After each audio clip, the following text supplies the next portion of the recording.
Ok. He activado el Apple TV en este momento.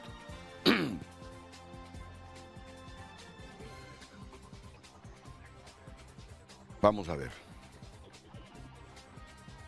Les prometí anoche que hoy tendríamos a un candidato presidencial, Nelson Ávila.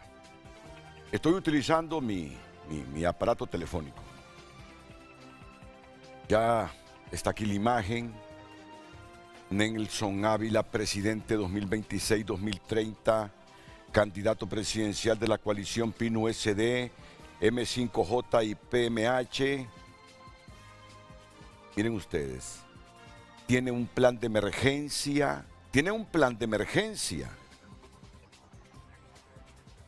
Nelson, que aquí lo tengo todo anotado.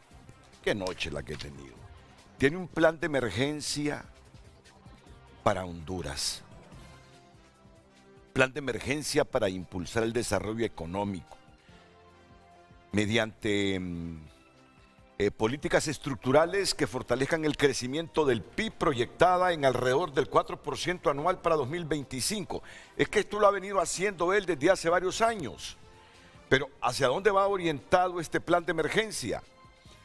A la infraestructura estratégica, a la reforma portuaria y marítima, a la transformación educativa, salud.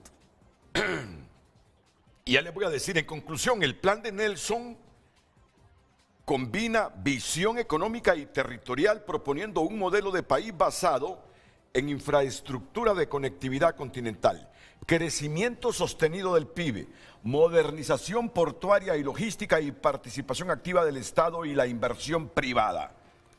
¿Miento o lo resumimos bien? Para nada. Pero lo fundamental es que no hay desarrollo posible sin transformación del sistema educativo y sin la construcción de justicia económica, política y jurídica en Honduras. Tiene un plan de nación que plantea una estrategia nacional para modernizar y hacer competitivo el sistema portuario hondureño, destacando a Puerto Cortés como eje principal del comercio regional. Pero este es el plan de nación en el sector puertos. Sí. Que propone reformas legales, inversión público-privada y fortalecimiento institucional para mejorar infraestructura logística y tecnología portuaria. Y entre los objetivos están, vamos a ver, incrementar la competitividad internacional mediante eficiencia operativa y tecnológica, posicionar a Honduras como centro logístico del transporte centroamericano, desarrollar una política nacional de cabotaje para fomentar la economía marítima y conectar comunidades costeras y definir el papel estratégico del país en el transporte global. Completamente de acuerdo. Eso es solamente para la transformación de puertos y aeropuertos, pero también tenemos uno sobre red vial, sobre energía eléctrica, pero también tenemos propuestas para la transformación del agro, que es un documento como de 70 páginas que tenemos ahí, que incluye, obvio, todo lo que es el tema de riego.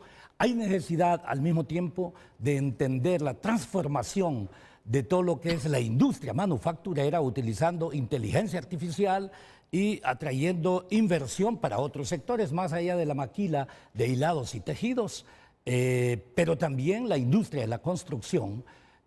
Y también tenemos que entrar a telecomunicaciones, sector financiero, pero todo ello es parte de un plan de gobierno y de un plan de desarrollo. Pero nosotros tenemos también un plan de urgencia o de emergencia, porque la mayoría del pueblo hondureño, hablemos claro, está en pobreza, y si está en pobreza, obvio, tenemos que enfrentarlo a eso. Por eso tenemos el plan de urgencia, que está contenido en 5 elementos a los que me referiré cuando a usted le parezca, querido amigo. Sí que lo tengo aquí. Sí. Lo tengo aquí. Yo les envié, lo tengo aquí. Más bien el amigo andino tenía razón, porque le envié, no sé, como 100 documentos, 100 archivos. El pueblo hondureño los va a conocer el último día del cierre de elecciones, cuando nosotros vamos a hacer una conferencia de prensa frente a la nación. Y yo espero que para ese momento me hayan aceptado los otros 4 candidatos presidenciales a un verdadero debate. No sé por qué le huyen al debate. Eso es una obligación, eso es parte de lo que deberíamos firmar.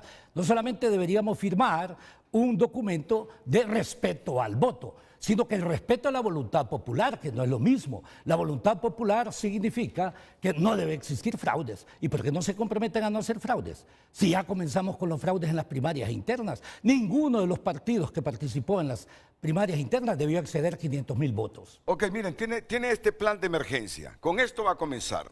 Sí. Por favor, vamos a mi aparatito, sí. Si no me tiene con buen humor usted, después de que nos manda eso a última hora. Sí. Pero miren, pero no, tómenlo como una broma cuando digo que no me tiene con buen humor. Me ha dicho levantarme a las 3 de la mañana, pero ese es mi trabajo. No le creo, querido amigo. Sí, Hombre, por eso lo siento que está más... Y es que, su voz está más grave que la mía. Con ese frío que estaba haciendo en la madrugada. Sí. Ok, pero no importa, para eso estamos. Ambos vivimos en sectores de montaña. Él tiene un plan de emergencia. Esa es la síntesis del plan de emergencia. Les estoy mostrando el plan de emergencia que tiene, la síntesis del plan de emergencia que tiene. Vamos a ver el plan de emergencia que busca impulsar el desarrollo económico de Honduras mediante políticas estructurales que fortalezcan el crecimiento del PIB proyectado en alrededor del 4% anual para 2025 mediante la estimulación del sector construcción con datos estimados hasta 2029. En la infraestructura estratégica tiene que uno de los pilares del plan es la transformación logística interoceánica centrada en el ferrocarril interoceánico Amapala-Trujillo, una idea originalmente impulsada por Ávila en 2003, ¿no? ¿Del hijo de Mel Zelaya esto? Mire, el 2003 un equipo... Así rapidito, breve, que después lo vamos a desarrollar. En el 2003 un equipo que yo conduje, como de aproximadamente 15 compañeros hondureños, lo hicimos de buena voluntad. De buena voluntad, nuestro trabajo. Es el primer documento del ferrocarril interoceánico que nosotros escribimos en el 2003. Se lo envié a la presidenta Xiomara Castro a pesar de que ellos excluyeron al movimiento 5 de julio, violentando la voluntad popular, porque la voluntad popular fue que nosotros éramos la segunda fuerza después del oficialismo, ¿verdad? Y nos excluyeron de todo.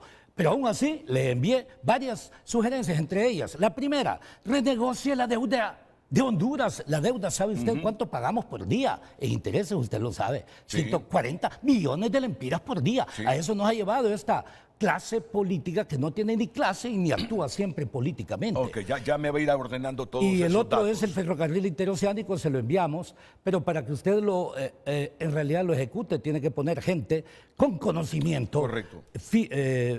Yo diría, y con capacidad de negociación. Mire, y volviendo aquí a este plan de emergencia que tiene, propone integrar a Honduras dentro de una red mesoamericana de rutas interoceánicas en coordinación con proyectos similares en Guatemala, Nicaragua, México y Colombia, fortaleciendo la posición del país como corredor comercial. Lo que tengo aquí en mi teléfono, lo que quiero que salga en pantalla. Está encuadrado. Que es una síntesis, la anterior, ¿verdad? Sí. Ok. Ya les hablé de la reforma portuaria y marítima que está proponiendo.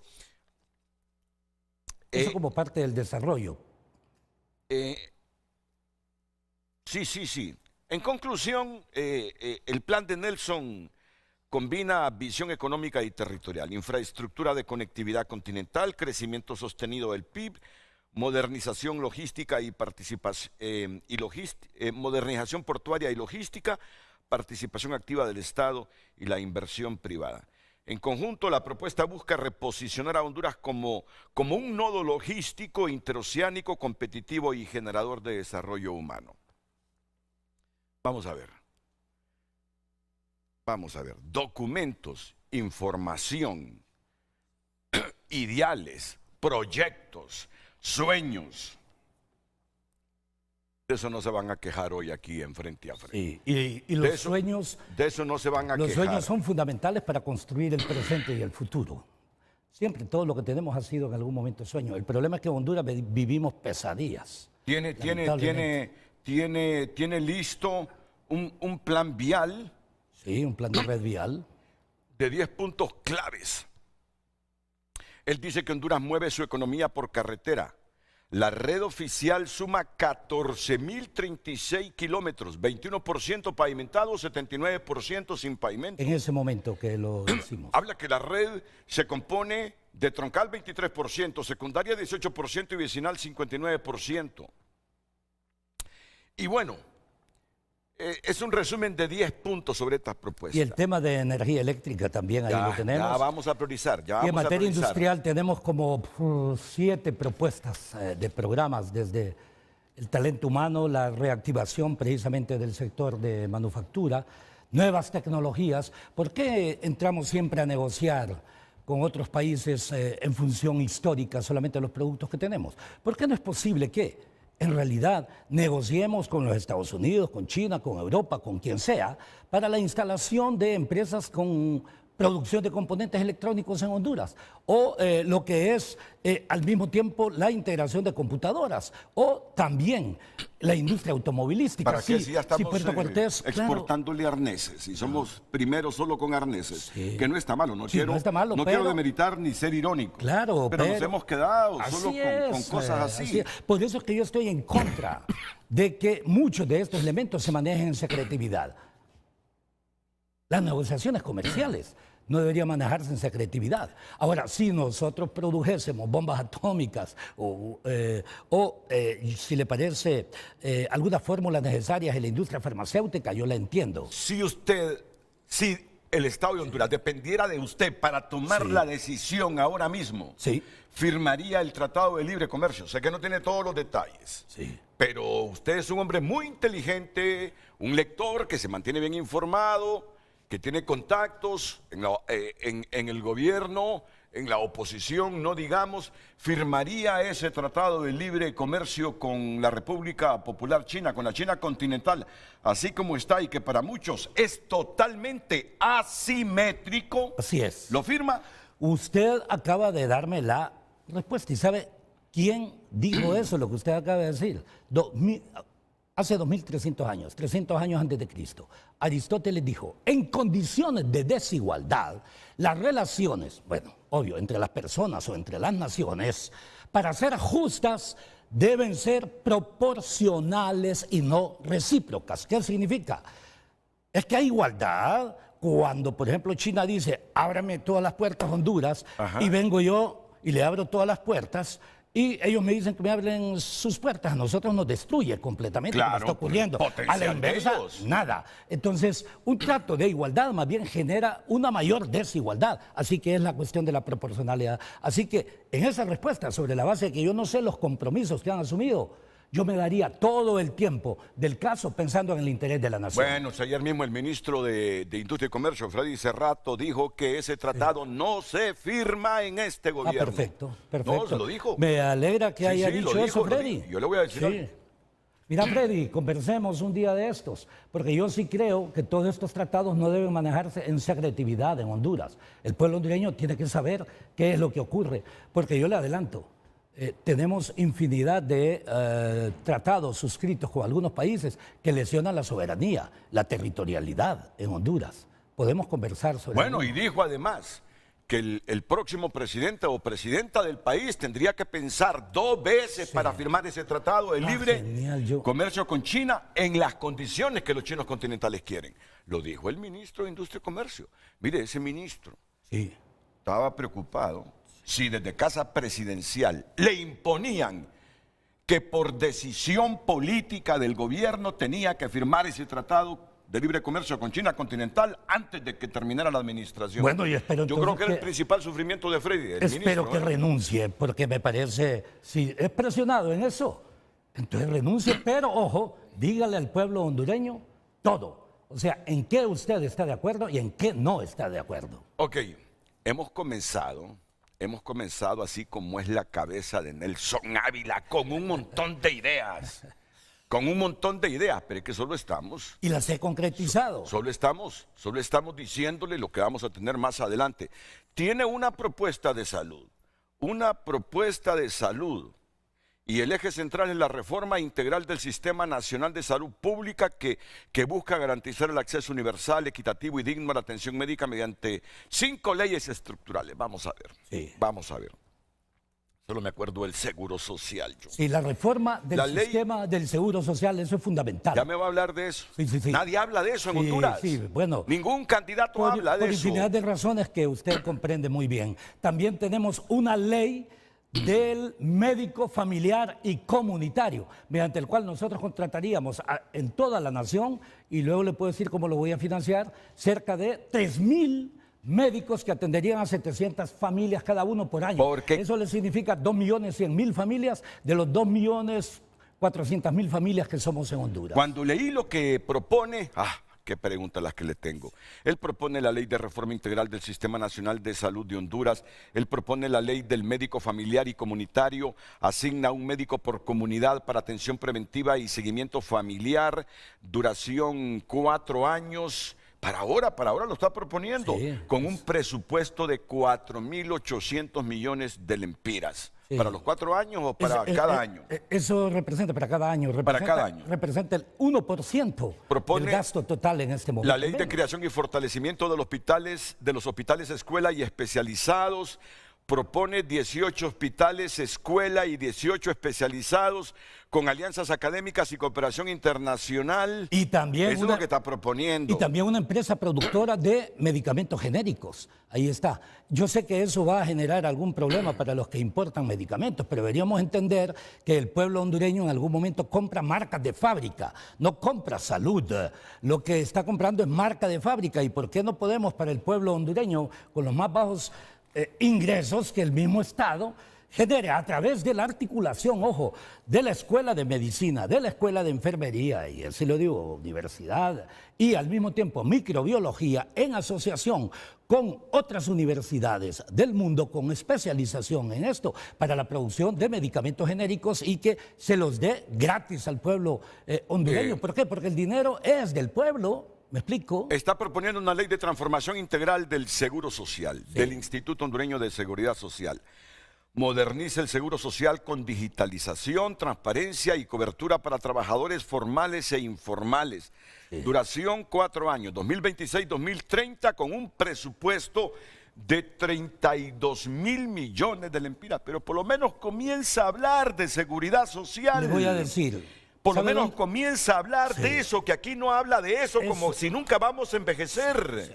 Por ejemplo, yo le digo, yo no sé si han hecho estudios actuariales para determinar la suficiencia de las reservas técnicas y matemáticas, que son las que determinan la capacidad de financiamiento de largo plazo de todas las personas que forman parte del mismo. Estoy en contra también de que muchas personas que han pagado el Seguro Social toda su vida se les excluya, como es el caso de los maestros. De los maestros, sí. No lo han podido arreglar eso, ¿verdad? Claro, no. Y también proponemos, le adelanto, dentro del plan de emergencia vamos a comenzar también con un plan nacional de jubilaciones y pensiones. Aquí todo hondureño que llegue a la tercera edad debería tener derecho a un ingreso, me explico. Yo ya hice los cálculos económicos.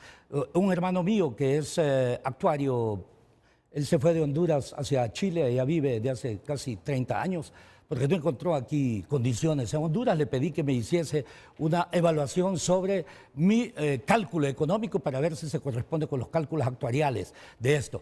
Y ¿de dónde voy a financiar todo esto? O sea, vea, es importante que todos los hondureños tengan un ingreso. Eso ayuda al modelo, hombre.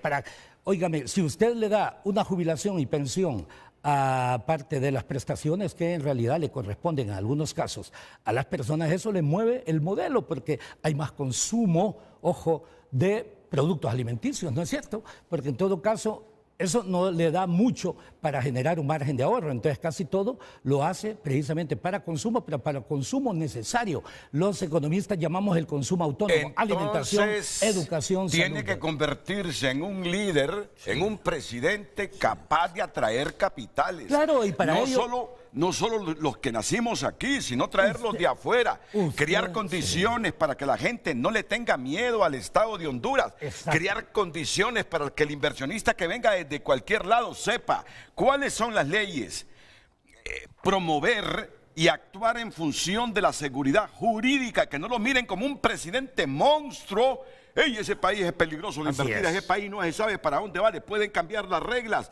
Y sus ideologías son tan vulnerables ahí porque la gente no tiene cultura democrática, que se pasan de un lado a otro creando incertidumbre. Usted ha sintetizado el primer punto del plan de emergencia que está en una sola página, resumido, que creo que es la tercera página de lo que usted estuvo viendo ahí, que es generación de riqueza y reducción de pobreza, porque no basta con generar riqueza. Si la riqueza continúa altamente concentrada, entonces no hay más que un efecto sobre aumentar la desigualdad. Ahí me va a informar en los próximos minutos y el primer punto es ese. Cómo se desconcentra la riqueza, sin querer decir que hay que quitarle a los que han concentrado riqueza su dinero. No, Así es. Que lo sigan multiplicando, pero con una visión de país diversificada. Exactamente, a excepción de aquellos que lo han tenido mal habido, como los corruptos. Bueno, ahí estamos hablando de otra cosa. Ahí estamos hablando de otra cosa. Pero claro, pero es que eso también ocurre, ¿me explico? Y aquí hay infinidad de multimillonarios que lo han hecho sobre la base, sin duda alguna, del abuso del pueblo.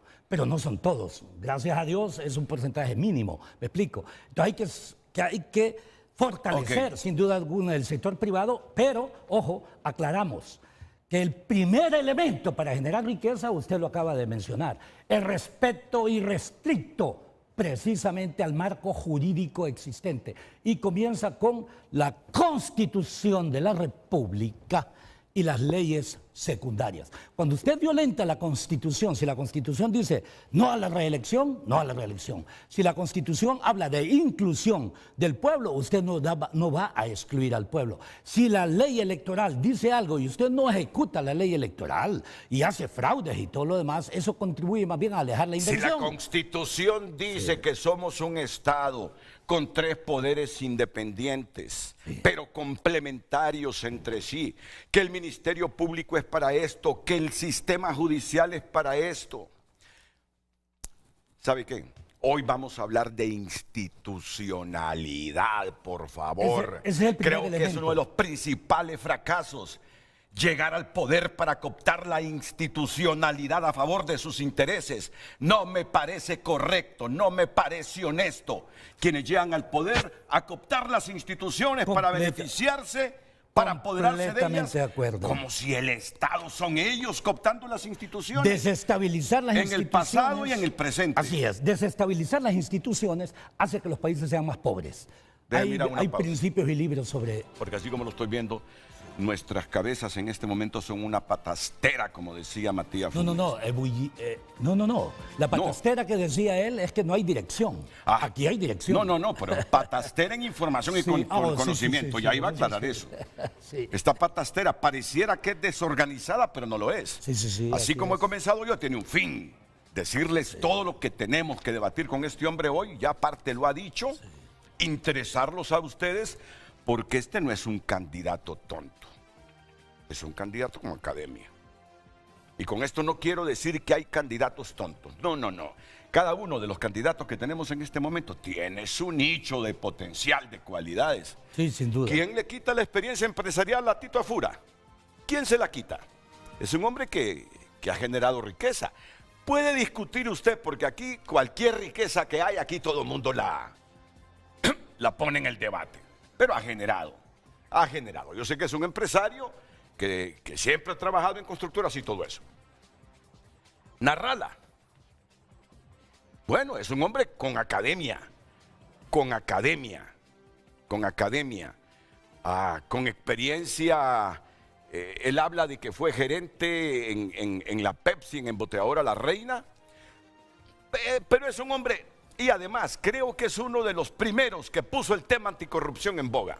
Y eso hay que reconocérselo. Usted, ¿quién me niega su academia?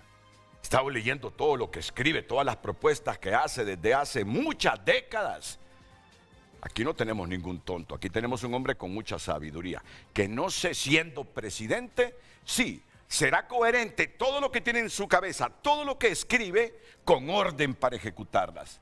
Esa es mi gran disyuntiva con ustedes. Sin duda. Si como presidente se convertirá en un estadista, en un buen gerente. Sí, es imperativo. Y le adelanto, todo lo que yo he iniciado en mi vida, lo he finalizado. Bueno, tenemos a Rixi, yo siempre lo he dicho. Rixi es una mujer inteligente. No lo podemos negar, es muy inteligente. Que tiene una visión del mundo, usted coincide con Rixi en casi todo, en poco. Para la generación de riqueza, usted coincide con Rixi. Lo que plantea ella para generar riqueza. Sí, yo para generar riqueza tengo 4 elementos fundamentales y no sé si ella coincide en este punto. El primer punto es el respeto irrestricto a las normas o a la institucionalidad, porque eso le genera inversión y la inversión genera producción, empleo, ingreso y eso disminuye la pobreza. Ese es el primer punto. El segundo elemento es que yo sí creo, en realidad, que si yo tengo algo contra alguien, no lo voy a estar declarando. Voy a la institucionalidad correspondiente En para el demostrar marco, lo que en estoy el marco diciendo. de la ley. En el Y marco con lo que de dice la ley. El tercero, tengo que respetar la institucionalidad, pero cuando yo digo no acepto lo que diga una institucionalidad, salvo lo que yo diga o salvo lo que diga mi información, discúlpeme, ahí está dando una información que inclusive violenta la institucionalidad y la Constitución en muchos aspectos. Y yo le puedo decir simplemente que lo que yo avanzo fundamentalmente es a través del pensamiento, a través de las ideas, cómo construir una nación, cómo unirla y no cómo dividirla. En consecuencia, no coincidimos. Esa expresión, no me estoy refiriendo, no me estoy refiriendo a lo último que dijo, no coincido con Rixi, no, esa expresión, un estadista debe buscar cómo une a su patria, cómo une a su sociedad, cómo une a su gente, no cómo divide a su gente. Así es. Lo felicito. Lo felicito. ¿Sabe usted que los estadistas en realidad unen? La propuesta de Francisco Morazán, ¿cuál fue? La Unión Centroamericana, que dicho sea de paso, le adelanto, ya me dirigí a los mandatarios de los 7 países centroamericanos, incluyendo Belice y Panamá, para, si yo soy presidente, eso sería prioridad para pensar en la Unión Centroamericana. Bueno, pero hoy me quito un peso de encima, porque yo siempre lo conocí como hombre progresista, de izquierda, pero a medida que lo conozco, es una izquierda más de justicia, es una izquierda más social. No es de la izquierda que cree, porque aquí hay gente que cree que para recomponer a Honduras tenemos que matarnos todos los hondureños, que haya una guerra civil y de las cenizas que queden, que de ahí renazca Honduras. Usted sabe que había una teoría que se fundamentaba en eso, y hay gente que la cree todavía. Bueno, le voy a decir, yo lamento que en el discurso y en la acción estemos creando las condiciones para enfrentamientos antes, en el día o después de las elecciones. Cuando yo hago un llamado para la movilización sin retorno, ojo, y cuando al menos 2 de los candidatos presidenciales se pueden declarar antes de tiempo triunfadores, usted sabe lo que puede generar. Puede generar un enfrentamiento entre civiles o entre civiles y policías o entre civiles, policías y militares. Y eso, en realidad, es responsabilidad de quién, y eso sí, yo invité a los otros 4 para que firmásemos un documento de no a la violencia, ni verbal, ni de ninguna naturaleza, y continúan. Segundo, a que venga la Sisi. Y tercero, a que continúe el acuerdo de extradición. Ninguno de ellos ha firmado eso. Le adelanto. Sí, pero ayer no fue a un evento. Así me es. disculpan, por favor. Y le voy a decir por ayer qué. no fue, ya me va a decir por qué. Claro. Y me generó a mí algunas elucubraciones. Claro. Y Nelson, ¿por qué no fue a este evento? Por una sencilla razón. Fueron 3 candidatos y no fueron solo Rix y Nelson. Ya me lo va a explicar, ya me lo va a explicar. Sí. Ya me lo va a explicar. No crean que esto es improvisado. Lo que quería era dinamizar en estos primeros 30 minutos el programa. La cabeza de este hombre es una patastera ordenada, dice él, con conocimiento, con academia. Solo falta que se pruebe como gerente de algo, y si es la presidencia del país, para que demuestre que su cabeza no solo es conocimiento, ideales, sino que es capaz de ejecutar. Yo he sido jefe de equipos de negociación internacional en las Naciones Unidas, en el Banco Centroamericano, en el BID. Así que he sido gerente no de algo, he sido gerente de muchas cosas. Y al mismo tiempo he dirigido un programa de postdoctorado. Yo tengo aproximadamente casi 400 personas con rango de doctor en ciencias económicas, en ciencias sociales en América Latina. Y también fui miembro del Comité Académico del Doctorado de Ciencias Económicas y Ciencias Sociales. Pero también, en adición a ello, dirigí un centro de investigación sobre África y América Latina. Y a la corta edad de 24 años, yo fui jefe de departamento en la Facultad de Ciencias Económicas de la universidad. Y fui seleccionado por los que habían sido profesores míos, la mayoría de ellos extranjeros. Y así fue como me dicen, tuve esa inmersión en el tema de la conducción. Ok. Ayer en TN5 preparamos un perfil suyo. Sí, lo vamos a repetir. Lo vamos a repetir en este momento. Sí. Lo vamos a repetir en este momento. Perdón. ¿Cuál es? Sí, está mal planchada. ¿Sí? ¿Qué puedo hacer? Es que es cierto, cuando uno le planchan la ropa, la cuelgan al ropero, y ya tiene camisas viejas que las estoy regalando, se acumula la ropa, entonces hay veces que cuando se ubica la camisa queda con el cuello levantado, cuando no se la pone hay que plancharla de nuevo y cuando no hay tiempo se viene uno así. Sí, a mí me pasa eso también. Nos parecemos mucho, nos parecemos mucho. Pero la esencia se mantiene, la esencia es suya, así que Pídese, la forma pídese. Entonces vamos con ese perfil de Nelson Ávila que elaboró para TN5 Estelar Sarita Carranza. Iríamos a la pausa, vamos a leer mensajes del público. Ya tienes el tema, Lucecita, muy bien. Vamos a leer mensajes del público. Vamos a avanzar, dinamizar con las pausas, con los temas, brevedad, tanto en las preguntas como en las respuestas, porque hoy es el día en que Televicentro presenta con su frente a uno de los candidatos presidenciales. Y agradezco muchísimo. Espero que estén todos. Y los que no estén, que les vaya bien. Por favor, Nelson Ávila.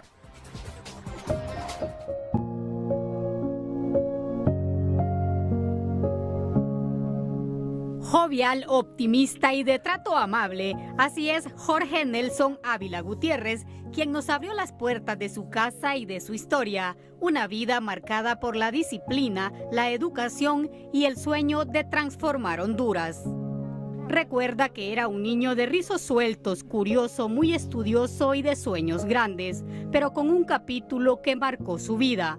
La vida no era fácil, me hacía falta mi madre, me hacía falta enormemente. Con solo 6 años, vivió la separación de sus padres, se quedó a vivir con su papá en la capital y desde entonces vivió alejado de su madre que residía en San Pedro Sula. Hoy la recuerda con mucha nostalgia y amor tras haberla perdido hace unos meses. De ella recibí todo el amor.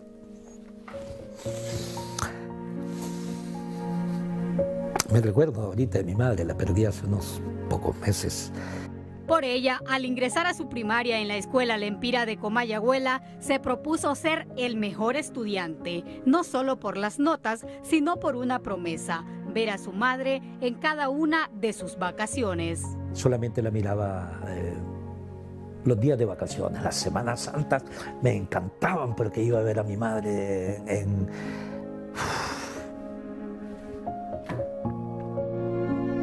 Su talento académico lo llevó lejos. Para su secundaria ingresó al Instituto Central Vicente Cáceres, donde nació su liderazgo. Fue presidente de curso, maestro de sus compañeros y un genio de las matemáticas. Yo comencé a trabajar en realidad desde la edad de 12 años. Parece que yo no era muy buena persona porque identificaba a mis compañeros que llevaban retrasadas matemáticas. Entonces yo les daba clases de matemáticas y así me ganaba algún dinerito, me pagaban algunos 10 lempiras al mes. En la universidad cursó 2 carreras, Administración de Empresas y Contaduría Pública. A los 23 años ya era docente y jefe del Departamento de Ciencias Económicas. Nunca he tenido un empleo de gobierno, a excepción cuando fui ministro socioeconómico del gobierno de Mel Zelaya. Fue líder estudiantil, siempre fiel a su visión progresista, pero respetuoso del pensamiento ajeno, asegura. He sido una persona progresista, pero con el respeto del derecho de los demás a pensar en forma diferente. Y debatíamos. Sin padrinazgos políticos ni apellido influyente, asegura que su historia es la de muchos hondureños, hijo de la escuela pública forjado en el trabajo y la educación. Esa misma disciplina lo llevó a Francia, donde vivió 8 años y obtuvo su maestría y doctorado en economía. Dirigió un centro de investigación económica para África y América Latina y más tarde completó 5 postdoctorados. Además, ha escrito 7 libros sobre economía, política y derechos humanos. Esto confirma que no es por poco que se ha ganado el título del político más intelectual. Para Ávila, la educación es la llave del desarrollo. Las oportunidades uno también debe creárselas.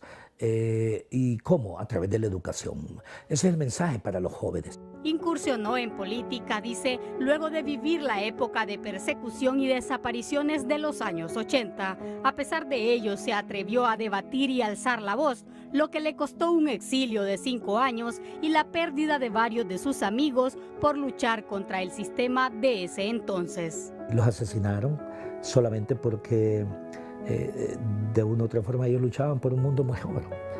Y entonces yo trato de ser coherente con ello, y a cada uno en este momento les veo la cara y digo, bueno, yo estoy tratando de hacer lo que soñamos cuando éramos muy jovencitos. En el plano personal y familiar prefiere la discreción. Se casó muy joven con Belén María, Belencita como él la llama, con quien consolidó un matrimonio de ya casi 5 décadas. Tienen 3 hijas y 2 nietos, Matías y Nelson, a quienes define hoy como su mayor inspiración. Eso es parte un poco de mi vida, y en la vida familiar, pues en realidad yo trato un poco de mantener a resguardo algunos de estos hechos. Ya retirado del trabajo, cuando no está en sus actividades políticas, disfruta de su casa rodeado de naturaleza, en compañía de sus mascotas y su esposa, quien lo apoya en cada momento. Le apasiona el baloncesto, la pintura y la lectura, y pasa horas en su biblioteca analizando cómo resolver los problemas del país. Su canción favorita es Imagine de John Lennon, porque dice refleja ese mundo que sueña, unido, solidario y justo. Plantea imaginarse un mundo no dividido, un mundo unido, un mundo de amor, de fraternidad. Sueña con una Honduras con justicia social, jurídica y económica para todos, y está seguro que es viable, una donde nadie tenga que emigrar por necesidad, sino por elección. Yo sueño con una Honduras en donde el hondureño que quiera irse es porque quiere irse y no porque está obligado a irse por falta de oportunidades o por violencia. Honduras, es perfectamente posible tener esa Honduras soñada. Se define con 3 palabras, ciudadano, soñador y creativo, y expresa que si llega a la presidencia, quiere ser recordado como el hondureño que amó profundamente su patria e hizo todo por transformarla. Sara Carranza, Telenoticias. El tráfico es presentado por Rendy Llantas. Trae tu vehículo a Rendy Llantas y llega lejos en manos seguras.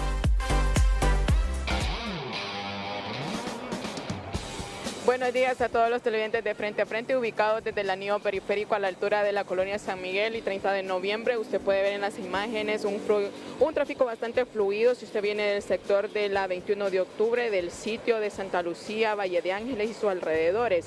Si usted se conduce hacia la universidad, hacia la Villa Olímpica, ya en el desvío de la Villa Olímpica va a encontrar un tráfico un poco más lento. De igual manera, si usted viene de la universidad, Villa Olímpica o sus alrededores, va a encontrar un tráfico bastante fluido si se dirige para la 21 de octubre, para el centro de la capital. Estas son las imágenes de nuestro compañero Cristian Muñoz y les informó María Fernanda Rodríguez.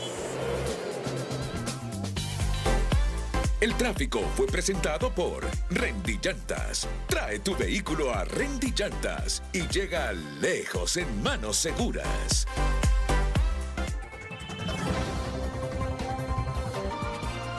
Redes sociales es presentado por Ficosa. Deposita, suma y arranca en Ficosa. Deposita o incrementa 500 lempiras o más y participa por 6 carros Jetour nuevos. Muchas gracias por escribir a nuestras cuentas. Escribe un televidente una preguntita al licenciado Ávila. ¿Por qué no fue a firmar ayer el acuerdo con los otros partidos? ¿O es que siempre lleva en la sangre a Libre? Otro ciudadano opina.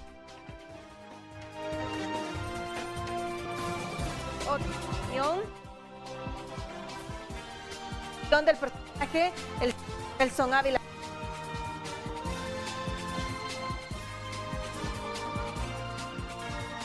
Tenido sin duda alguna la presidencia, el pueblo, si los hubiera secuaces, por eso acoja, licenciado Renato. Te está fallando la bala, Lucecita, te está fallando. Ya la vamos a correr. Déjame que lea los mensajes.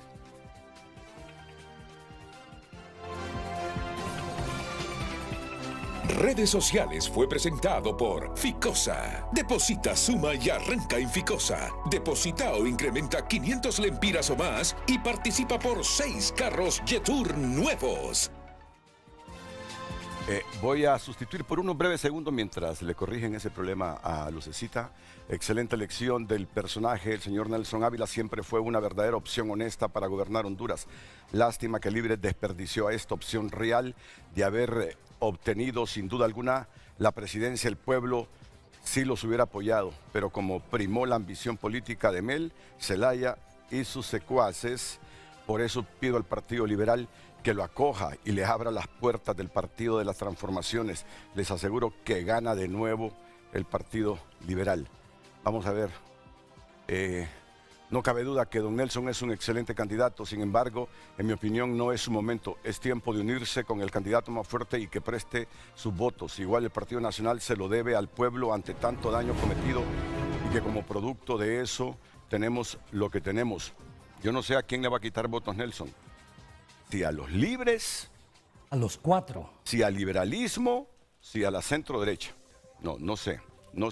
Sí, Pero yo creo que le va a restar votos. Les va a restar votos. Les va Verá a restar usted que votos. gente del Partido Liberal, gente de Libre, gente del Partido Pero Nacional. ayer mucha gente quedó con eso después de que no se hizo presente Sí. a la firma de ese documento. Se lo digo. Si gusta, Que tiene ahí sus sentimientos todavía. Pero no importa, son preguntas del público. Y Claro. esto con Y libertad de respuesta. expresión relativa y libertad de tenemos que- prensa se responde. Y usted va a tenemos- responder en su momento. Perfecto. Prohíbanle a los políticos, empleados públicos a usar salud y educación privada y verán cómo ellos se van a preocupar por mejorar el sistema de salud y educación. Los empleados públicos deben ser los principales interesados en mejorar el sistema público. Me voy a ir con estos mensajes recientes. Sin duda alguna, el doctor Ávila, un hombre muy intelectual, que más dice, muy preparado, pero nunca lo dejarán llegar a la presidencia. Quizá si su inclinación estuviera ligada a un partido tradicional fuera este azul o rojo y no tan ligado al Partido Libertad y Refundación. ¿Por qué lo ligan a Libertad y Refundación? Porque soy fundador del partido y al mismo tiempo luchamos dentro del partido. ¿Me va a decir en cuántas cosas coincide o no con Libre? Sí, claro. Vamos a ver. A estos mensajes son muy buenos, pero como ciudadano común me gustaría que los políticos se dedicaran a administrar el país sin quejarse de lo que hicieron o no hicieron los gobiernos anteriores. Se supone que cuando alguien contrasta a un administrador es para resolver problemas y hacer crecer la empresa y no para quejarse.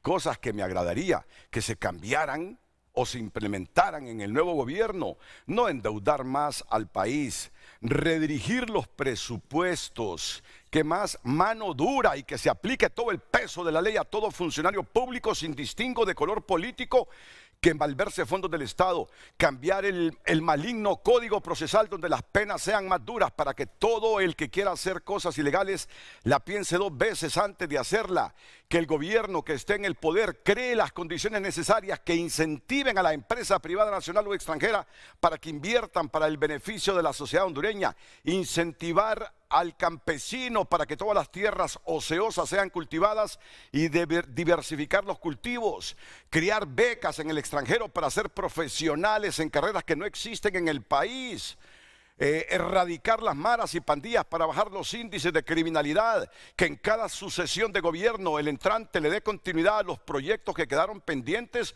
o que se dejaron de hacer y no ser como los reyes mayas, que cada gobernante enterraba lo que el antecesor había hecho, mejorar el salario del jornalero del área rural, que tienen un salario muy bajo que no está acorde al alto costo de la vida, y de esa manera evitaremos la migración del campo a la ciudad, que cuando se cree el gabinete de gobierno, hacer acercamientos con los gremios para buscar y poner las personas más capacitadas intelectual y académicamente, eliminar la ley donde se le tenga que pagar a los candidatos por votos obtenidos. ¡Wow! ¡Qué extenso esto, pero interesante! Modificar los requisitos para los postulantes a cargos de elección popular. ¿No? Y ahí lo dejo porque hay mucho. Y yo le tengo una pregunta.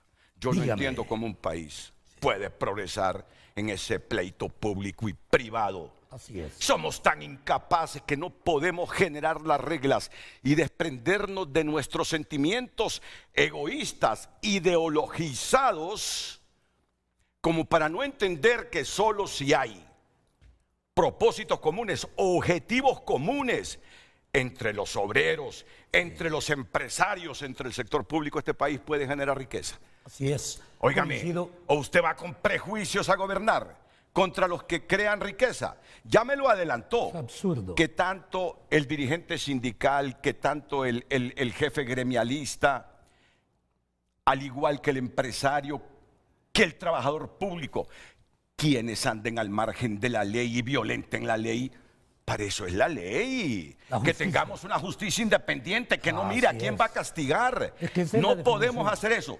Es la próxima para Nelson. Es la próxima para Nelson. Es la próxima para Nelson. Primero, ¿por qué no fue ayer a esa reunión de candidatos presidenciales para firmar un documento que me parecía lógico, interesante para cultivar la democracia? Y segundo, son enemigos los empresarios. Y cuando hablamos de empresarios, no solo a los grandes, estoy hablando de los micros, de los pequeños, de los Por eso tenemos medianos. hasta el banco del emprendedurismo, por eso tenemos una Nelson reforma es del sistema enemigo de la empresa privada o no lo es. Después de la pausa comercial.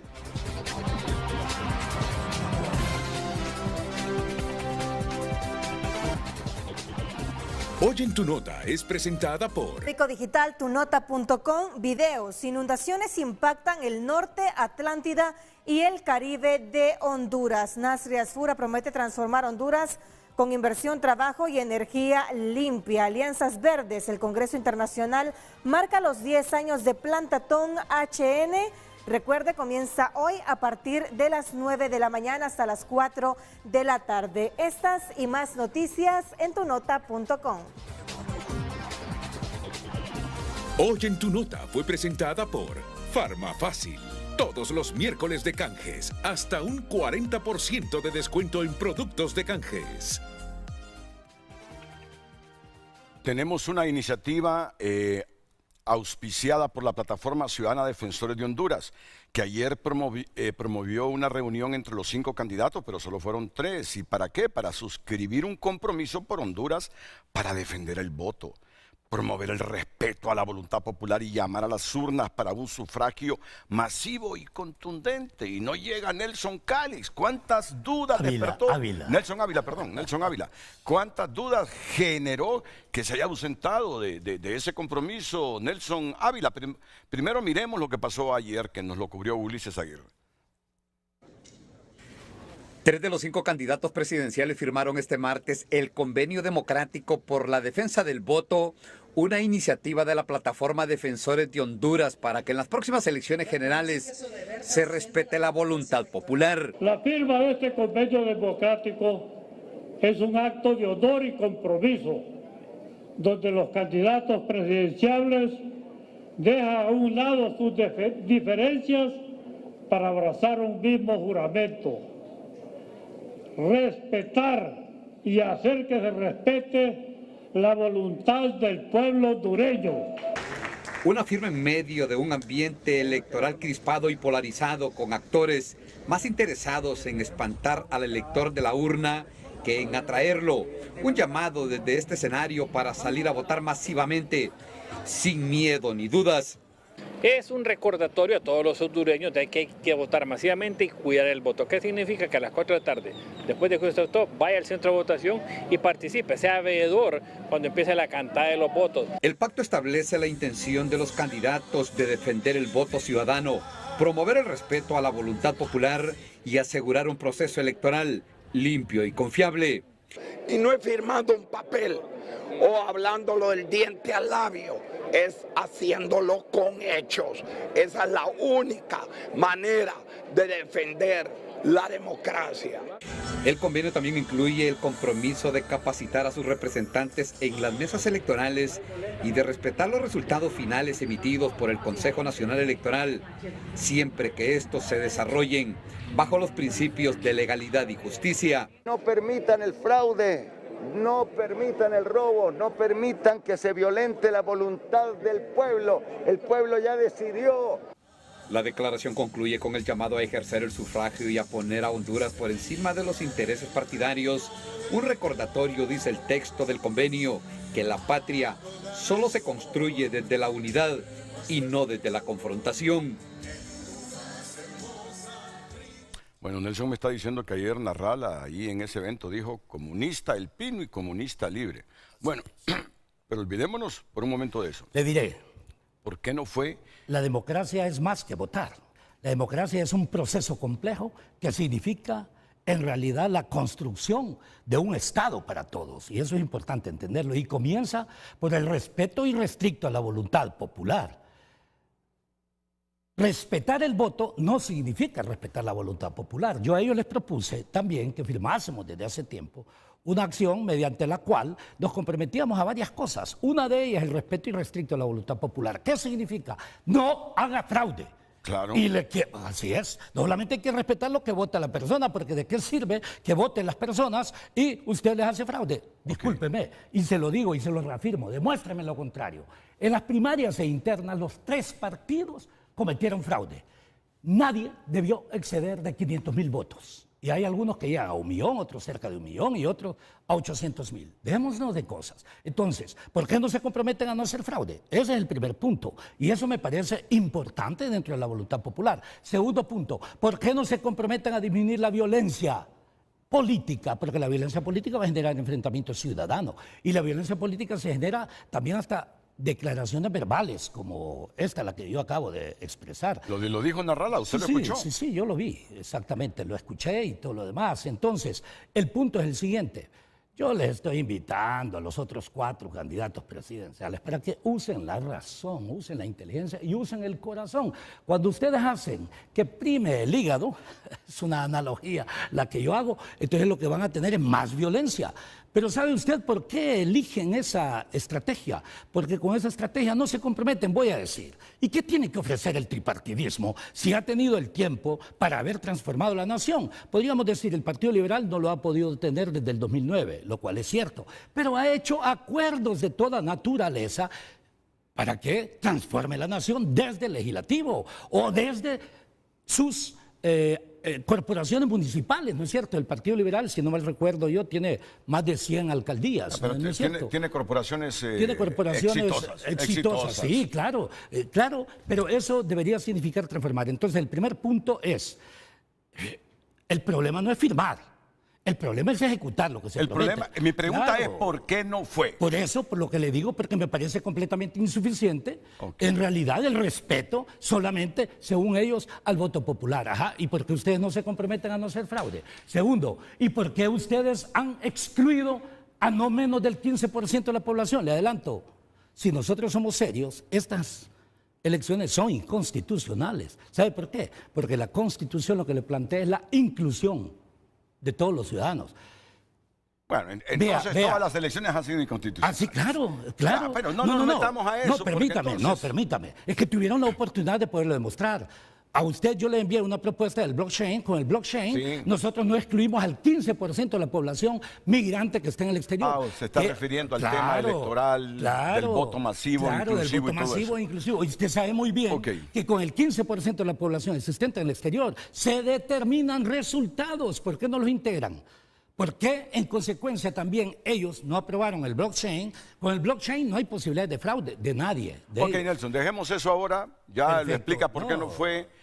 Yo soy de los que creo que el país tiene problemas estructurales serios. Sí, no solo yo lo creo, lo creemos todos. Tiene problemas estructurales serios. Sí. Nelson. Dígame. Nelson, yo creo, más allá de las prioridades, porque en los problemas estructurales podemos ordenar cuáles problemas estructurales es de orden prioritario resolver antes que otros. Alguien diría que todos, Renato, todos. No. Sí. Pero yo quiero comenzar con esto. País que no crea riqueza es un país que solo multiplica la pobreza. De acuerdo. No sé si me pueden poner una página de una sola en donde dice pilares del plan de urgencia. Usted me hable de la emergencia. Sí. Pero ¿estamos de acuerdo? Claro. Y para generar riqueza hay 4 condiciones fundamentales. ¿Se la va a criar solo el gobierno, la riqueza de un país? El gobierno es facilitador para crear todas las condiciones de riqueza, aunque el gobierno también genera riqueza. Bueno, con la inversión pública. Claro, con la inversión pública. Y el mismo pública. gasto público también, porque el gasto público sirve para el consumo, pero también para el ahorro y para la inversión. Pero cuando ese gasto público no se excede en contratar activistas, simpatizantes y militantes. Diferenciemos eso. Usted desde ya acaba de poner el punto sobre las IES. Yo le adelanto, no menos del 15 al 20% del presupuesto actual está lleno de partidas innecesarias, partidas corruptibles, partidas clientelistas, partidas inflacionistas y partidas improductivas. ¿Qué significa eso? Póngale usted, punto mínimo, 15% sobre 469.000 millones de lempiras. Usted tiene aproximadamente 75.000 millones de lempiras que están mal administrados. Con esos 75.000, si gusta, yo puedo explicar un poco cuál es nuestro plan de emergencia. No nos va a quedar chance, pero puede hacerlo de manera resumida. Aquí está, perfecto. Son estos 5 pilares. La generación de riqueza y disminución de la pobreza. La única forma es el respeto a la institucionalidad que usted planteaba. O sea, el respeto, y más bien lo que están haciendo en Honduras es debilitar las instituciones. Como maestro, señáleme ese puntito que es clave. Perfecto, este es el primero, el respeto a la institucionalidad. El segundo, sí hay necesidad de hacer reformas macroeconómicas, pero en diálogo con todos los actores, no pretendiendo imponer. El tercer punto, yo tengo el Banco Nacional, perdón, lo que es la creación de condiciones para inversión productiva. Yo tengo casi 8 planes dentro del sector industrial, de la manufactura, de la industria de la construcción, utilizando inteligencia artificial. El cuarto punto, el Banco Nacional del Emprendedurismo. Con el Banco Nacional del Emprendedurismo, con aproximadamente 1/3 del ahorro que nosotros haríamos de estas partidas, o sea, 25.000 millones, podemos beneficiar a 500.000 personas en un promedio de crédito de 50.000 lempiras persona. Pero también hay necesidad de capacitación gerencial e inteligencia, diríamos, económica. El otro es la creación del Plan Universal de Pensiones y Jubilaciones. Para todos eso es por importante, igual. Exactamente. Y el sexto es el Plan Cero Hambre, o sea, para generar independencia alimentaria. Para ello tenemos el Programa de Desarrollo Agropecuario que tenemos ahí. Ese es Permítame, para hacer todo eso usted tiene que generar riqueza. Así es. ¿Usted cree que la riqueza se genera con este pleito, con esta conflictividad permanente entre el sector público y sector privado? Al contrario, más bien es lo más absurdo y yo diría lo más irracional que puede ocurrir precisamente. Entonces, en este contexto, reitero, el respeto a la institucionalidad es comenzar respetando la institución fundamental, garantía de la República, que es la Constitución de la República. Y el segundo elemento es, dejemos de desestabilizar las instituciones. Cuando usted ve, perdón, ¿puedo presentarlo? Preséntelo. Cuando usted ve este titular. Vamos a ver. Vean, el FONAC inscribió a 9.000 observadores en menos de 48 horas. La mayoría del Partido Libre. Esto me preocupa enormemente. Eso es destrucción de la institucionalidad, le voy a decir. Y es que no se ha desestabilizado a la Corte Suprema de Justicia, y es que no se ha desestabilizado a la Fiscalía, y es que no se ha desestabilizado al Tribunal de Justicia Electoral, y es que no se ha desestabilizado al Consejo Nacional Electoral, y es que no se ha desestabilizado al Instituto de Política Limpia, y es que no se ha desestabilizado a las Fuerzas Armadas. Se ha trabajado para desestabilizar. Eso es contrario a la propuesta nuestra, el respeto a la institucionalidad. Ojo, eso es capital. Hay un libro que es ¿Por qué los países fracasan? ¿Verdad? Países pobres y todo lo demás. Sí, tráemelo, ahí lo tengo en la oficina, por favor. Perfecto. ¿Por qué los países fracasan? Así es. La tesis fundamental, ahí en la cual yo coincido plenamente, es el respeto a la institucionalidad. O sea, yo escribí uno de los libros también sobre fundamentos de economía. Es un análisis de los últimos 2.600 años de pensamiento económico. Y en él hay una parte resumida sobre lo que es la posición de lo que los economistas llamamos el pensamiento económico institucionalista. Y sin duda alguna, ahí es capital entender que mientras las instituciones no sean fuertes, olvídese usted que habrá disminución de pobreza. Esa es la primera. Totalmente de acuerdo. La otra es la transformación. No, pero hábleme de eso algo. Sí. Esa ley de justicia tributaria que presentó el gobierno nos dividió los 4 años, perdimos el tiempo en la controversia. Sí. Y yo lamento, y es una crítica sana, que el mismo COEP, el mismo Fondo Monetario Internacional no fueron capaces de parar este tipo de hechos por una sencilla razón. Y yo les hice la pregunta a los del gobierno. Les voy a hacer 3 preguntas. Primero, con esa reforma fiscal, disminuyan ustedes la desigualdad, porque ese es el objetivo de toda política fiscal. O sea, disminuir la desigualdad, lo que los economistas de una u otra forma, bueno, total, no voy a usar el concepto, lo que se llama regresividad. Me explico, la regresividad significa injusticia en la distribución. El segundo, entonces, el primer punto es, ¿disminuye la desigualdad o no? Segundo punto, ¿aumentará la inversión en Honduras? Y el tercer punto, ¿en cuánto aumentará los ingresos fiscales? Vea que todavía no le hago la pregunta si disminuye la inflación, etcétera, etcétera. Si no me responde esas tres preguntas, entonces le pregunto, ¿y para qué usted entonces va a reformar? Pero necesitamos reformas. Claro que necesitamos sí. reformas. En las 7 políticas macroeconómicas fundamentales necesitamos reformas en la política fiscal, en la política financiera, en la política de importaciones, de exportaciones, en la política bancaria, en la política monetaria, cambiaria y crediticia. Yo tengo una propuesta también en la parte económica, pero eso no es... Nelson, yo te pregunto algo fundamental. Sí. Así como yo veo el mundo en este momento, la China comunista, ahora próspera capitalista, como veo algunas naciones en América, se puede atraer los capitales sin incentivar y darle estímulos a esos capitales. Sí. Ojo, pero hay que mantenerlas. Pero el primer punto es, si yo respeto... ¿Qué hay que mantener? El respeto a la institucionalidad. Correcto. Si yo respeto a la institucionalidad, el inversionista, estoy hablando del inversionista, no el lavador de activos. Correcto, estamos hablando de lo legal. Ese va a llegar al país que le garantice estabilidad institucional.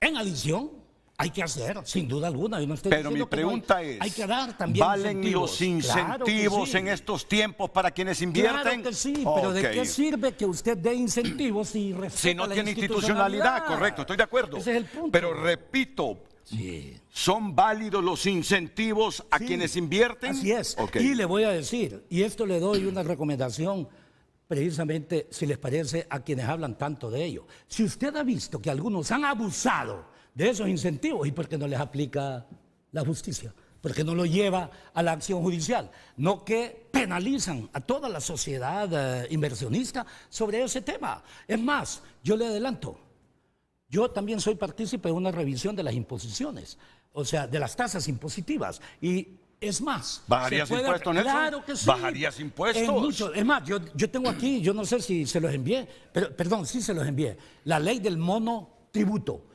La ley del monotributo es importante, si bien es cierto, alguna gente lo aplica más a lo que es el sector informal, porque el objetivo nuestro es avanzar de un sector informal hacia la formalización, estamos claros. O sea que estás de acuerdo con el monotributo. Sí, claro. Y no necesariamente solo en el sector informal de la economía, no solo en el mercado San Isidro. Eso le simplifica. Vea, hay infinidad de impuestos en donde es mucho más el costo administrativo y de supervisión que el ingreso que percibe. Entonces, con un coeficiente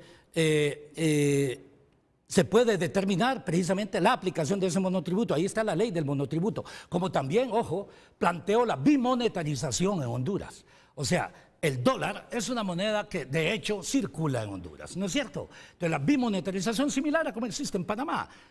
La empira fuerte equivalente al dólar y el dólar. Me explico. ¿Cuánto necesita usted para ello? Bueno, necesita el equivalente a 3.500 millones de dólares en este momento. No sé por qué con lo que está planteando solo me acordé de Nayib Bukele. ¿Serías un Bukele o un Bukele 2.0, 3.0 con ajustes? Un nuevo Bukele. Sí, con una diferencia.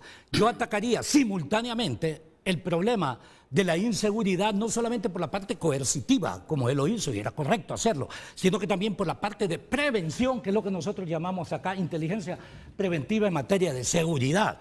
¿Y por qué en materia de...? Pero la prevención significa no solamente formación de valores en el sistema educativo, porque el problema de la inseguridad parte del problema de valores, no parte del problema de ingresos. Y el otro, invierta en cultura, arte y deportes. En la medida en que usted invierta en cultura, arte y deportes, que es fundamental para desarrollar toda nación, disminuye la violencia. Ok, Nelson, la otra controversia. Háblame de la Comisión Nacional de Banca y Seguros, porque tú sabes que un sistema financiero sólido, que facilite los empréstitos para la gente que quiere invertir. Mira, fíjate la controversia de ahora. El gobierno, hemos creado las condiciones para que la banca, por favor, baje los intereses de los préstamos a la gente. Así pasamos 4 años debatiendo y en un pleito que parecen ser enemigos, el sector financiero y el gobierno. Óyeme, yo digo, ¿Cómo puede prosperar Honduras en esa guerra ideológica que se tienen desde hace tiempito? Cuando estamos hablando que solo con políticas públicas, producto del diálogo, consenso, sector público-privado, seremos capaces de crear condiciones para darle certidumbre a los que quieren invertir. Resúmemelo. ¿Qué harías con esa Comisión Nacional de Banca y Seguro? La fortalecería para que cumpliese exactamente su papel que debe cumplir, por un lado. Segundo punto, la ignorancia es más ilimitada que el universo. Y entonces cuando usted plantea, por ejemplo, eliminar una figura tan importante, precisamente... ¿Como la central de riesgos? Como la central de riesgos, no solamente demuestra una ignorancia, sino que un irrespeto al mismo tiempo a las posibilidades de captar recursos. Estoy hablando yo de sectores financieros serios, que les gusta trabajar en competitividad. Y yo lamento también que un elemento de esta naturaleza sea utilizado como la reducción, prometer reducción de tasas de interés de un solo. Yo sí le puedo decir que en realidad el problema de Honduras es que el modelo económico debería funcionar de conformidad con muchas de las leyes económicas y no necesariamente es el caso. O sea que no solo se trata de bajar intereses vía decreto, las condiciones deben estar creadas. ¿Qué harías con el sistema financiero nacional Yo sí en ese estado de consenso que estás planteando en este momento? Primer punto. Durante muchísimos años había una especie de conducción hacia el desarrollo. Sí es importante que entendamos que por infinidad de razones hay necesidad de que el crédito bancario se oriente sustantivamente hacia lo que es el crédito productivo. El crédito productivo en realidad representa aproximadamente, si no mal recuerdo, el 12% del total del crédito. O sea, que el resto es crédito improductivo en el sentido estricto de generar riqueza, me explico. Porque lo que sí ocurre es, hay créditos personales para consumo, etcétera, etcétera. Y en una sociedad altamente consumidora como la nuestra e importadora como la nuestra, ¿no es cierto? Aquí las importaciones exceden en casi un 40% a las exportaciones, a pesar de que se ha dado todas las condiciones. Una devaluación que existe desde hace 30 años y la devaluación que yo sí creo, se elimina la devaluación bajo el mecanismo de bimonetarización que yo acabo de plantear. Y además, las personas invertirían en una moneda segura, me explico, segura de recuperar su inversión, pero, reitero, a través también de un lempira fuerte. Ese lempira fuerte equivalente a. Entonces, todas las condiciones en el sector financiero hay que garantizar competitividad también. O sea, porque es vía competitividad como podemos disminuir las tasas de interés. ¿Iría con la mentalidad de que el sistema financiero es enemigo del gobierno, del sector público? Quien piensa así, me disculpan, no solamente no piensa en el bien común, sino que al mismo tiempo demuestra ignorancia. Con los tratados de libre comercio. Ya hablamos del eventual firma del tratado con China. ¿Qué harías? ¿Qué ajustes propondrías a los países del sistema de integración centroamericana que suscribieron ese acuerdo con Estados Unidos? Porque mira, hay que diferenciar, y esto lo tienen que saber los chinos continentales. Estados Unidos, antes de firmar ese tratado, ¿cuántos años nos dio para hacer una reconversión aquí en nuestro sistema productivo? Yo estaba trabajando en Washington. Y además, ¿cuánto valoró las asimetrías en esa relación comercial en el marco de ese tratado? El problema es los chinos no quieren hacer eso. Mira que hoy me dicen que voy a ver al embajador de China aquí, con todo respeto. No tendremos tiempo de hablar, pero le estrecharé la mano. Oíme. Eso fue desde 1994. Claro. O sea, estamos hablando hace 31 años. Ojo. Y el problema es que los hondureños no creamos las condiciones para ello. Así que el problema de la cultura nuestra, que entra en contradicción con el objetivo de la educación, que era lo que... ¿Qué propondrías con ese tratado de libre comercio con Estados Unidos? Stand-by, con los Estados Unidos. ¿Con los Estados Unidos? Bueno, con los Estados Unidos las posibilidades de una renegociación de algunos elementos que afectan mucho más directamente a algunos productores agropecuarios en nuestra nación. Y con respecto a China, yo me daría el tiempo para revisarlo y que sea en condiciones análogas precisamente al Tratado de Libre Comercio Centroamérica, República Dominicana, aparte de Norteamérica, Centroamérica y República Dominicana. El plan de emergencia que este hombre está proponiéndole a Honduras implica transformación del sistema educativo. Ya me vas a hablar de eso. Perfecto, ya me vas a hablar de la reforma del sistema de salud. Perfecto. Ya me vas a hablar de la inteligencia preventiva. En materia de seguridad, le adelanto, yo todo esto aquí es una síntesis, pero como plan nosotros tenemos la ley y tenemos también el perfil del programa. Sabemos cuánto cuesta y cómo lo vamos a financiar. Y yo se lo digo porque a veces hay algunas personas que desconocen las cosas, de algunos analistas que les gusta, y tal vez porque no tienen toda la información, a veces hacen generalizaciones indebidas. Lo único que sí le puedo decir es que el objetivo de la transformación del sistema educativo es la creación de seres humanos libres, seres con pensamiento libre. ¿Cuál es el objetivo de la educación? Conocer, hacer, convivir. Convivir. Ok, y ese es el problema en Honduras. Después de la pausa comercial, me has propuesto muchas cosas sí, porque que primero necesitas generar riqueza. Sí, ese es el punto. Cuando generas riqueza, mejoras las condiciones de vida de la gente y además aumentas los tributos para que todo eso se implemente con mayor viabilidad. Pero no aumento las tasas de tributos, porque yo puedo, claro, aumento la eficiencia del gasto. Es que me hablaste de bajar... Sí, bajar, es que es aumentar tributos, no he dicho. No, correcto. Es al contrario, he planteado las posibilidades. No está dentro de tu agenda aumento de tributos en este momento en el país. En lo absoluto. Al contrario, cuando yo hablo del monotributo, estoy planteando una simplificación del proceso del tributo en nuestra nación. Disminuye los costos administrativos. Ningún político se atreve a hablar aquí de implementar el monotributo. Nadie. Tienen miedo. Y tampoco la porque piensan que van a perder votos. Sí. ¿Cuántos hondureños no sabemos que en los mercados de la capital, de San Pedro Sula o de cualquier otro lado, que en el sector informal hay gente que se hace rica y que por esa informalidad no paga tributos? Nadie por cosas políticas se atreve a hablar del monotributo. Así es. ¿Tú sos partidario del monotributo? Pues es que es parte del bien común, el objetivo fundamental. El objetivo fundamental de todo plan de desarrollo y todo plan de gobierno es esto, el bien común, basado en la ética y la justicia, en donde el objetivo fundamental es que haya justicia para todos, no solamente para algunos. Has prometido muchas cosas. Por eso voy a hablar de viabilidad financiera, porque como se los digo, si no se genera riqueza, es paja lo que nos está hablando Nelson Ávila o cualquier otro político. Viabilidad financiera. ¿Cómo se sustenta la viabilidad financiera para hacer todo lo que prometen los políticos? Generando riqueza. Se genera riqueza con los sectores empleitados y enemigos, como el sector público y privado hace tiempitos en Honduras, si no digamos en estos últimos 4 años.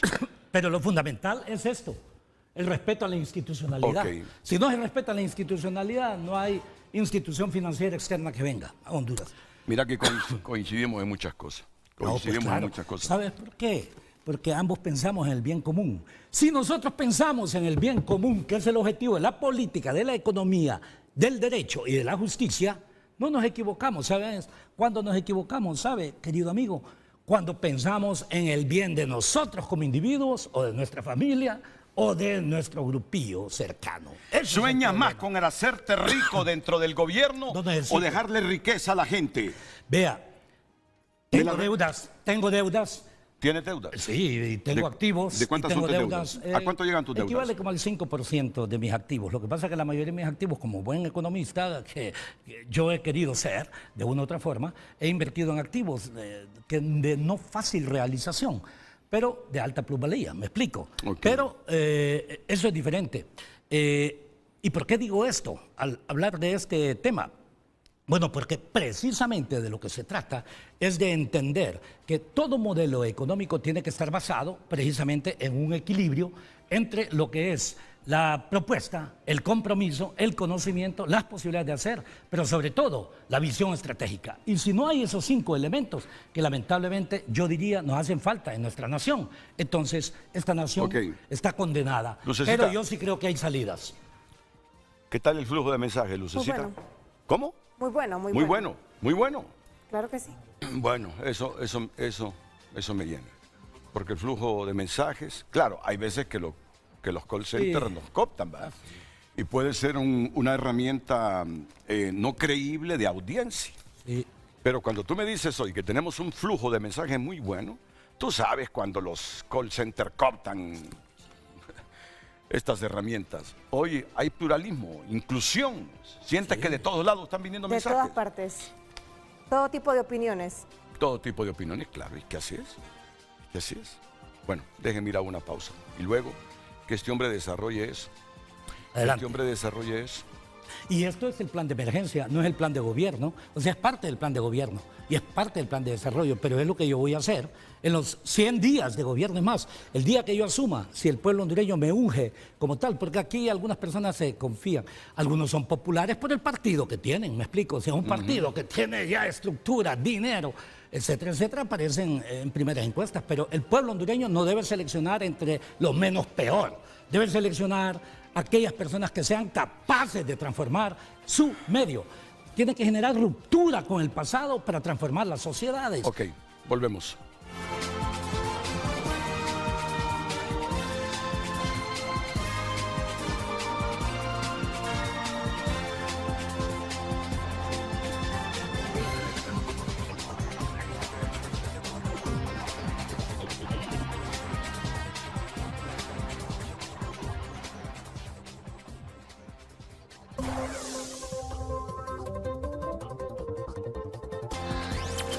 En Frente a Frente, nos interesa tu opinión.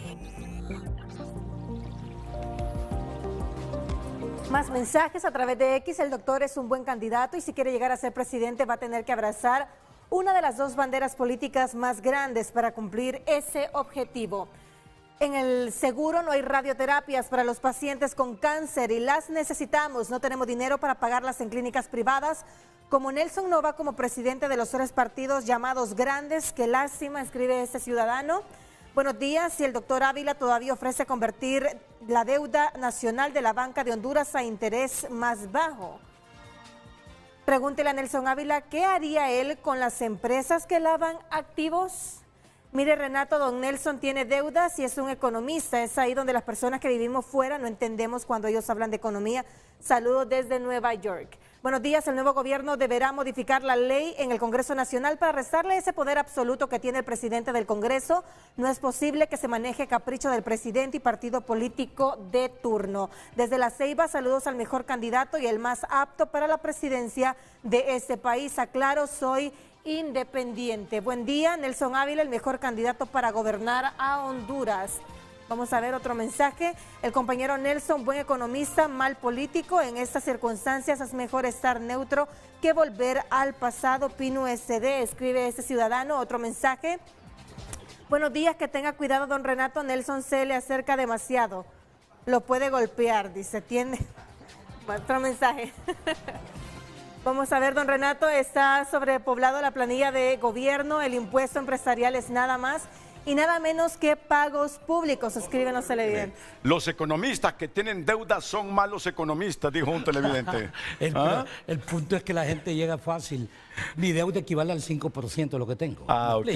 Y además le voy a decir, el problema no es que usted se endeude. En economía, endeúdese para fines productivos. ¿Y cómo? No es lo mismo que usted se endeude. ¿Cómo ha tenido usted su casa?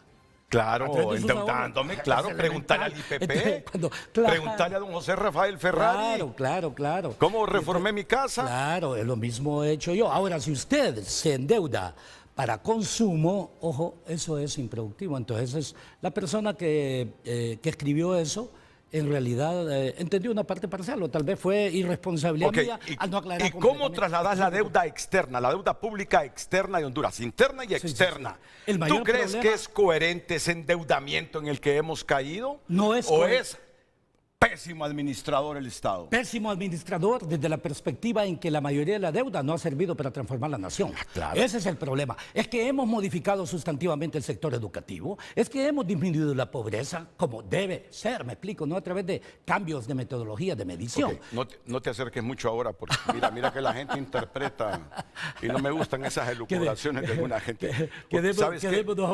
Me fui para mi oficina en este momento cuando miré un anuncio de Tito. ¿Sí? Tito habló que hay ideologías fracasadas. ¿Tú crees que en la historia de los últimos 100 años hay ideología fracasada, Nelson? Sí, ambas. El Papa Francisco, en su encíclica Fratelli Tutti, todos somos hermanos, plantea un hecho capital que todos los economistas lo conocemos. El 80% de la población mundial vive en pobreza. Si el 80% de la población mundial vive en pobreza, vive dentro de los que dicen que son capitalistas y viven dentro de los que dicen son socialistas. Entonces, es un modelo fracasado. ¿Qué agarrarías? ¿Qué tomarías del capitalismo? Del capitalismo y al mismo tiempo aplicado al socialismo, yo tomaría diferénciame. Mi pregunta es rigurosamente exacta. ¿Qué tomarías del capitalismo? Competitividad, no monopolio. Primer punto. Ok.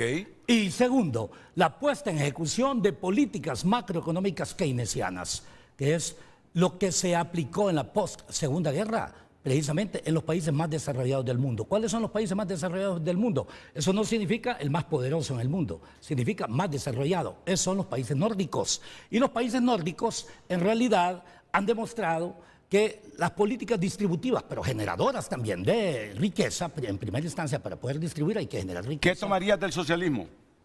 Tomaría del socialismo o del comunismo. el concepto de justicia social. Es más, yo voy a ser claro, aquí hay algunos que se dicen partidos o países socialistas, y discúlpeme, en el mundo real no han aplicado muchas de las tesis distributivas, a cada quien según su necesidad y de cada cual según su potencial. Si no fuese Honduras, ¿dónde te gustaría vivir? ¿En Finlandia, en Suecia, en Dinamarca o en Venezuela o Cuba? ¿Dónde te gustaría vivir? Mi pregunta es rigurosa. ¿Dónde te gustaría vivir como ser humano, que Belencita, tu esposa, que tus lindos 3 hijos, si te pusieran a escoger fuera de Honduras, que sé que es el país que preferirías, ¿dónde te gustaría vivir? ¿En Venezuela, Cuba, Nicaragua o en Finlandia, Suecia, Dinamarca? Hasta en este país es desde los Bálticos, un país que ha progresado económicamente en esa región. Estonia. Estonia. Estonia es uno de los países, inclusive, que tiene un nivel de desarrollo. ¿Dónde te gustaría vivir? ¿Dónde te gustaría vivir? En realidad, ¿Venezuela, Cuba o en Estonia? 3 veces he vivido fuera de Honduras y he retornado. Me gusta mi país. Yo sé, ya te lo dije. Claro. Yo te lo dije. Y por eso... ¿dónde te gustaría vivir si te ofrecieran una opción para vivir? Me gustaría vivir unos meses en los países nórdicos mientras no exista todo el frío que exista. Y después me voy a la parte sur de Italia. Estoy hablando de algunos de los países. Ya me dijiste que en Venezuela, en Cuba y en Nicaragua no te gustaría vivir, ni que tus 3 hijos vivieran ahí, ni Belencita. Pero no es por... No es por prejuicios bellos. Ideológicos, son países bellos. Venezuela es bello, Cuba es bello, Nicaragua tiene una riqueza natural enorme. Claro, no, México. Estamos hablando en un momento de qué países fueron mejor administrados y por qué son lo que son. Porque son lo que son. Así es. Ya me respondiste. Respeto a la institucionalidad y actuar por el bien común. 2 últimos mensajes, por favor, Lucecita, y luego volvemos a la pausa comercial. Escribe un televidente: licenciado Renato, lo felicito, excelente invitado, es una persona preparada para dirigir los destinos de esa nación. Gracias, escribe ese televidente. Renato, siempre que habla de crear, dice criar y lo repite varias veces, debe mejorar eso. Gracias, dice ese televidente. A ver. Siempre que habla de crear, dice criar. Es una pronunciación entonces ahí, enredada entre la I y la E. Con las cualidades, con el perfil de un presidente debería tener, no solo académicamente, sino con las propuestas apropiadas. Al cierre del segmento dijo una gran verdad: pertenecer a un partido grande, escribe este televidente. Vamos a ver otro mensaje más.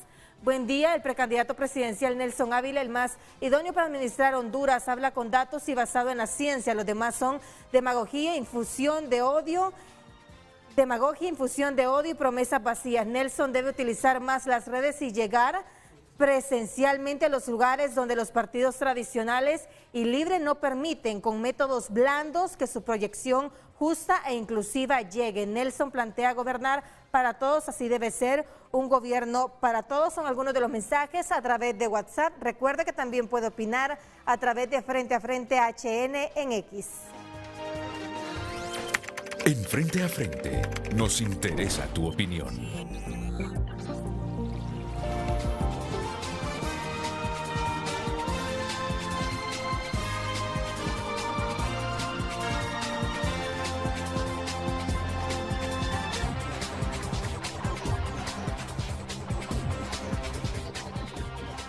Miren todo lo que me envió Nelson en la madrugada de hoy. generación de riqueza y empleo y reducción de pobreza, transformación educativa, transformación del sistema de salud, reforma de seguridad y disminución de violencia, justicia para todos, transformación rural, transformación industrial, manufacturera y de la construcción, inteligencia artificial, nuevas tecnologías. Me imagino que vas a impulsar esto. Todo. Plan energía, plan red vial, plan puertos y aeropuertos, plan telecomunicaciones, plan sector financiero, plan servicios, el plan de competitividad industrial Honduras, el plan de sostenibilidad, economía circular, energía que es renovable, plan de política nacional de transformación industrial, plan nacional de competitividad industrial, plan nacional de sostenibilidad económica, plan nacional de investigación, desarrollo y qué más, plan nacional de cadena de valores sostenibles, plan nacional de fortalecimiento de las ¿qué? ¿De las pymes o qué? Sí, de las pymes, ¿verdad? Plan nacional de juventud, aquí me quería detener. Juventud y equidad. Oíme, aquí me quería detener. De género. Aquí me quería detener. La frustración de los jóvenes hondureños que egresan de universidades con títulos, con ingenierías, con doctorado, para irse a taxiar a Cataluña, a Euskadi, a la Comunidad Autonómica de Madrid, a Boston, a New Jersey, a Nueva York. Dile a la juventud, esperanza a la juventud, ¿qué podemos esperar de ti con los jóvenes? Primer punto. Ser joven no solamente es un tema cronológico, también es el tema de actitud y pensamiento, estamos claros. Pero para los jóvenes, en particular, cronológicamente, también, primer punto, es no deje que su presente y su futuro continúe siendo dirigido por aquellos que más bien le han destruido su nación y que no ha tenido oportunidades y que vive en violencia. Segundo punto, exija la mayor calidad de educación, exija, pero al decir exigir usted también se compromete. O sea, porque yo estoy en contra de todo asistencialismo. El asistencialismo destruye las posibilidades de la creatividad. ¿Tú no estás de acuerdo con esos bonos? No, con esas transferencias condicionadas. No, para nada. ¿Sabe por qué? Porque más bien lo que le genera es un abuso a veces desde quien tiene el poder y lo orienta. Este hombre me está generando un montón de preguntas. No está de acuerdo con las transferencias condicionadas. ¿Sabe usted cuáles son las transferencias condicionadas? Eso te voy a dar 10,000 lempiras todos los años si mandas a tus hijos a la escuela, si cuando estás embarazada visitas el centro de salud para que chequeen cómo va tu embarazo. Usted... No, lo que yo planteo, vea usted que hasta planteo 2 meriendas escolares en nuestra nación. Porque para que vayan a la escuela, lo que usted tiene que crear es más bien las condiciones para que vayan. Segunda merienda escolar disminuiría la deserción escolar, pero al mismo tiempo disminuiría los costos de salud, porque un niño bien alimentado con sus proteínas, por ejemplo, entonces también está más preparado para el conocimiento y al mismo tiempo, reitero, crea también las condiciones para una mayor participación dentro de la sociedad. Ok, dejémoslo ahí porque estábamos hablando de la juventud. Entonces, ¿qué es lo que le propones a la juventud? Entonces, tienes un minuto porque tengo una pausa pendiente. Para la juventud, educación de calidad, le interesa salud de calidad, disminución de la violencia a través de la inversión en inteligencia preventiva en materia de seguridad, también inversión en cultura, arte y deportes. Eso es fundamental. Eso es capital. Eso es fundamental. Eso es capital. Y que arraiga la identidad fuera de la salud. Así es, así es. Y dentro del sistema educativo, todo lo que es la formación de valores, me explico, eso es capital para no tener antivalores. ¿Crees en Dios? Sí. ¿Crees en Dios? Sí, claro. Y yo trato de ejecutar de una u otra forma gran parte de sus mandatos, me explico. Y como una vez me preguntó una persona y le dije, el más difícil es ama a tu prójimo como a ti mismo. Ok, ¿no déjame que interrumpa la temática que teníamos. Sí. ¿China es capitalista o comunista? La China continental, ninguna de las no dos. Estoy hablando de Taiwán. Ninguna de las ¿Y dos. ese híbrido? ¿Qué China entonces? Es un híbrido, es algo mixto con respecto a lo externo. Y con respecto a lo interno, todavía no ha logrado disminuir los altos niveles de pobreza ni desigualdad. ¿Y es respetuoso de los derechos humanos la China comunista? Tiene problemas de esa naturaleza histórica. ¿Hay democracia ahí? ¿Hay democracia en la China continental? Lamentablemente, cuando se perpetúan los liderazgos, lo que ocurre son dictaduras. Me explico, hablemoslo claro. Pero los Estados Unidos tienen un serio problema. 15% de la población depende de la droga.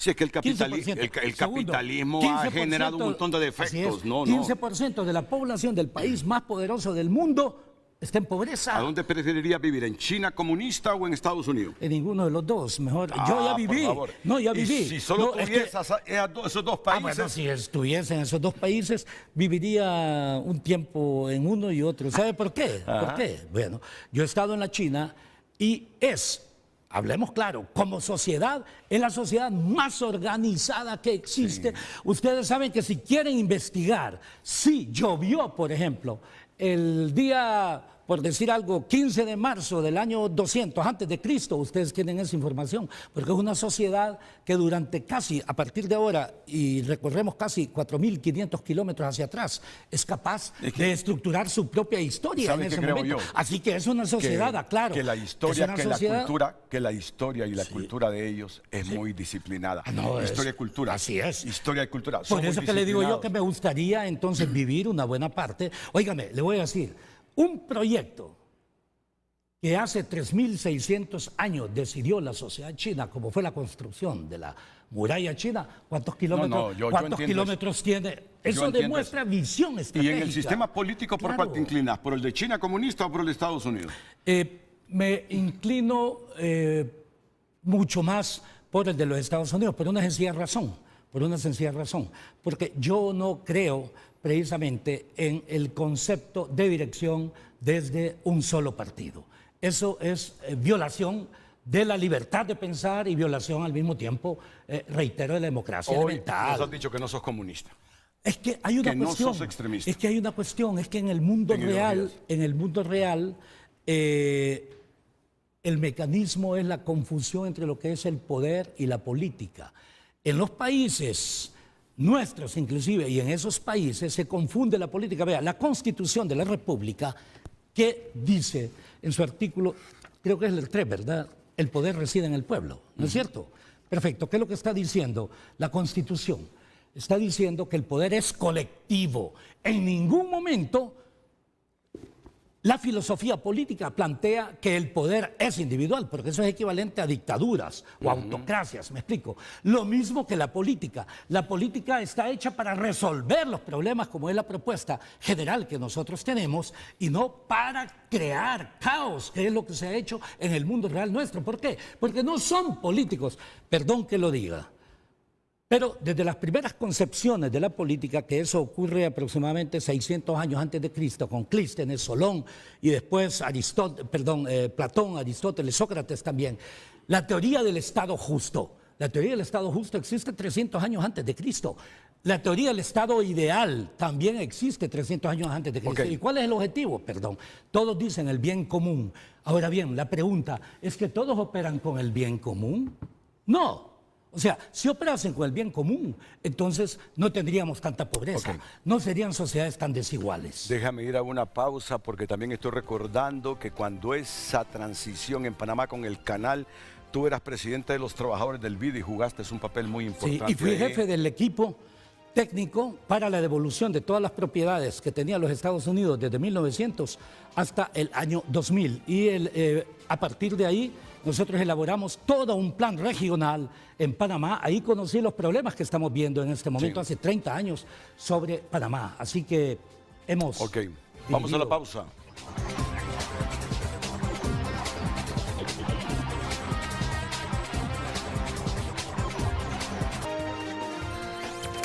En Frente a Frente. Eduardo Facusé escribe: admirable don Nelson Ávila, un ejemplo ciudadano. Le deseamos lo mejor.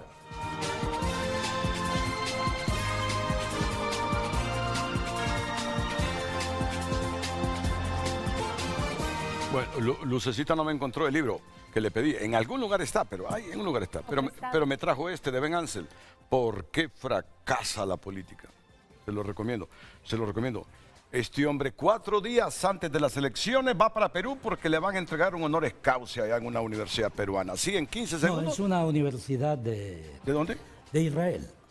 ¿Vas para Perú o para Israel? No, es que es una universidad de Israel, pero la entrega es en el Perú. De varias gente de América Latina. ¿Y qué te van a entregar ahí? Y el Caribe es un doctorado honoris causa por contribución a la economía, política y derechos humanos. Pero vamos varias personas. Pero sí, ocurrirá. Tendré que ir unos 4 días, pero ya en el receso electoral. Le recomiendo este libro, amigo. ¿Por qué fracasa la política? Pero igual, las soluciones. Sí. Las soluciones. Eso es. Todo candidato presidencial, todo candidato a diputado, a corporaciones. Léanse este libro, por favor, a todos. Muchas gracias. Buenos días. El diagnóstico. Gracias.